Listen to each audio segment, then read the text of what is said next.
Der westliche Betrachter kennt dieses Bild, weiß aber vielleicht gar nicht mal unbedingt, wo es herkommt. That painting is too already famous, right? Under the Wave of Kanagawa is the most reproduced Japanese artwork. You can find it on buildings, catwalks, and plenty of products of all kinds. It even exists as emoji.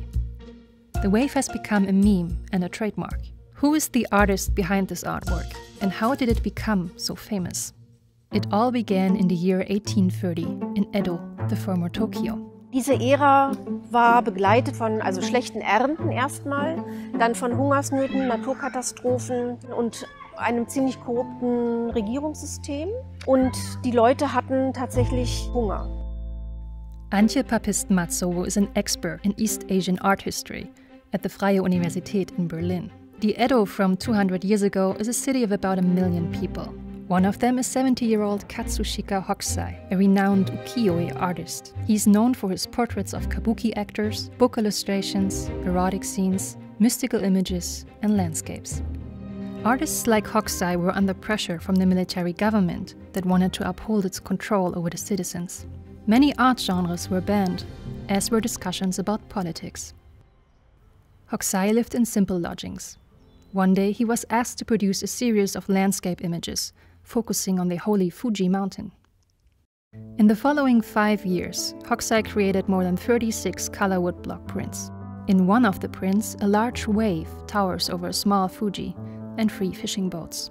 Und diese Boote schmiegen sich, gehen quasi mit der Welle mit, aber man weiß nicht, der nächste Moment, wenn die Woge über den Menschen zusammenschlägt, was wird aus diesen Fischern? Und das ist, glaube ich, das, was den Betrachter unglaublich fasziniert. There's something else the people in Japan really admired. Man liebte dieses Blau.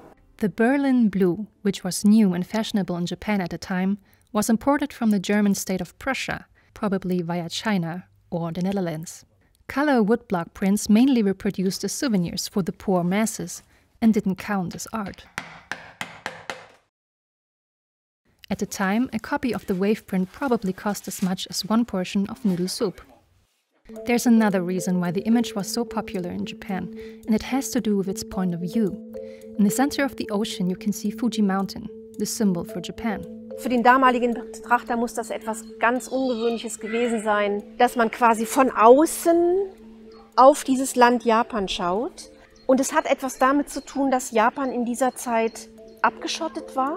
Man durfte das Land nicht verlassen und unter Androhung der Todesstrafe war es den Menschen eben nicht erlaubt, wenn sie einmal draußen waren, als Fischer abgetrieben, war es ihnen nicht möglich, wieder in das Land hineinzukommen. Und insofern war die Perspektive, die Hokusai bei diesem Bild eingenommen hat, quasi außerhalb Japans, etwas sehr Ungewöhnliches und auch etwas Gewagtes. Und es spielt sicherlich auch darauf an, dass Japan das Beispiel China vor Augen hatte.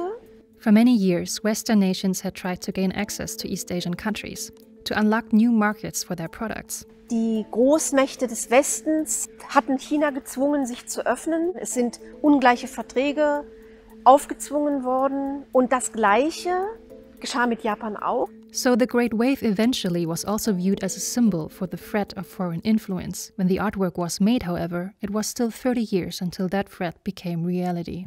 But how did the artwork travel from Edo to the museums and exhibitions of the world, such as the Copy and Paste exhibition in Hamburg, Germany?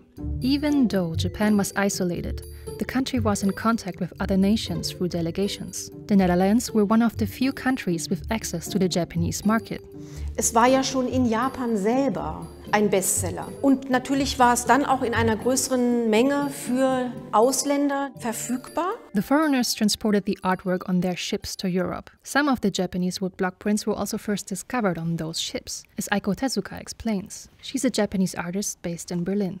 Ukiyo-e, the printing paper, was used for wrapping paper, and wrapping and throwing away, right? In the beginning, not like painting, not like treasure. And then French people found it. Oh, why you throw away such beautiful paper? No, don't throw away. And then so Japanese people have go, oh, they will buy it and it can be money, right? So then they started printing as art. When Japan is forced open by the Americans and other Western nations in 1854, it doesn't take long until more copies of the Great Wave travel between the continents. In the following decades, artists such as Van Gogh became collectors of Hokusai's artworks. Claude Monet's Green Wave is a direct homage to the Great Wave. French composer Claude Debussy used the image as a cover for his 1905 orchestral work, La Mer.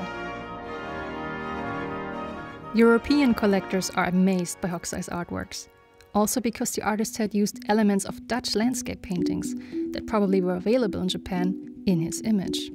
If you look closely at these two images, you can notice those elements. The low horizon line, for example, and the rather rough presentation of the figures. They are also used to reveal scale. Smaller objects in the background create a lot of depth. The Europeans found something familiar and at the same time completely new in Hokusai's artwork. In the 1920s, interest in Japanese woodblock prints started to decline. 20 years later. The world will note that the first atomic bomb was dropped on Hiroshima. Japan lost the Second World War, which it had fought alongside Nazi Germany.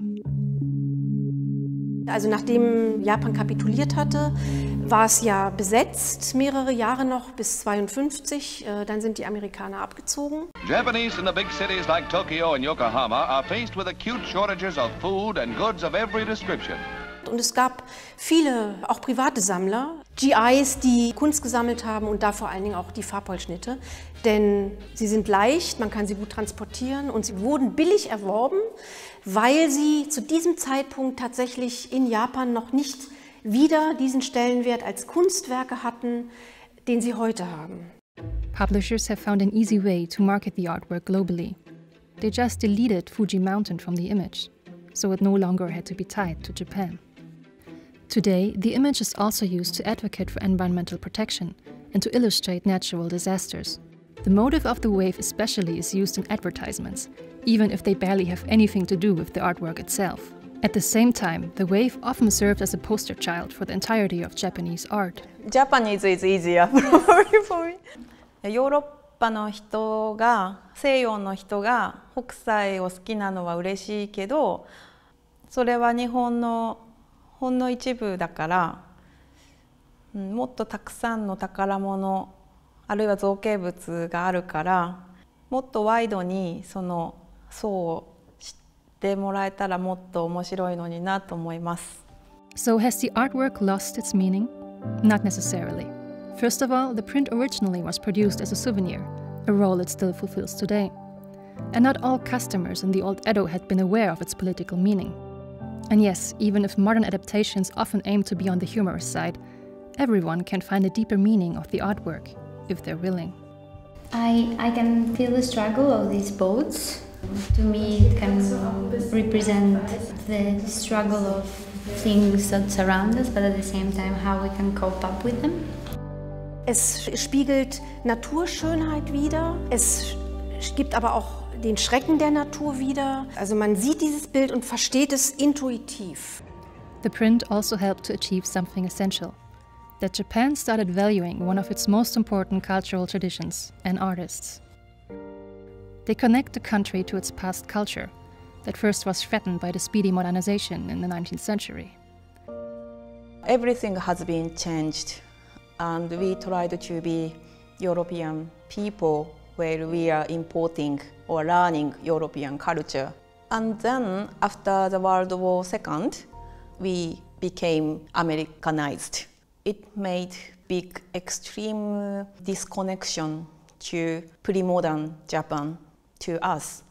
We are living in such big regret, but we cannot go back to pre-modern world anymore.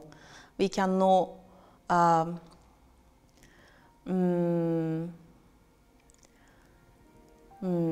we cannot go back anymore. The Hokusai's illustration or drawing show us and let us imagine how Tokyo was, how people lived. And it's not a great story, just common people's lives. So in that meaning, his work is great, I think. Man könnte sagen, dass Hokusai der erste globale Künstler der Welt geworden ist. Und die große Woge ist möglicherweise auch das erste globale Kunstwerk. In der Hinsicht, dass es sich schon auch losgelöst vom Künstler Hokusai zu einem Motiv entwickelt hat, das reduziert wurde auf sein Sein als Motiv und dann kopiert wurde, vervielfältigt wurde, vereinnahmt wurde. Und ich bin gespannt, wie die große Woge sich als Motiv weiterentwickeln wird. Ja, eine Weltikone, könnte man sagen. Hokusai learned about the first success of his artwork before he died in 1849 at the age of 89. Er hatte so die Vorstellung, mit 70 ist er vielleicht ein ganz guter Maler und er wäre so gerne 100 Jahre alt geworden. Hokusai thought the older he got, the better his art would become. Er wäre den Göttern dankbar, wenn sie ihm 110 Jahre geben, weil dann wäre seine Kunst tatsächlich lebendig.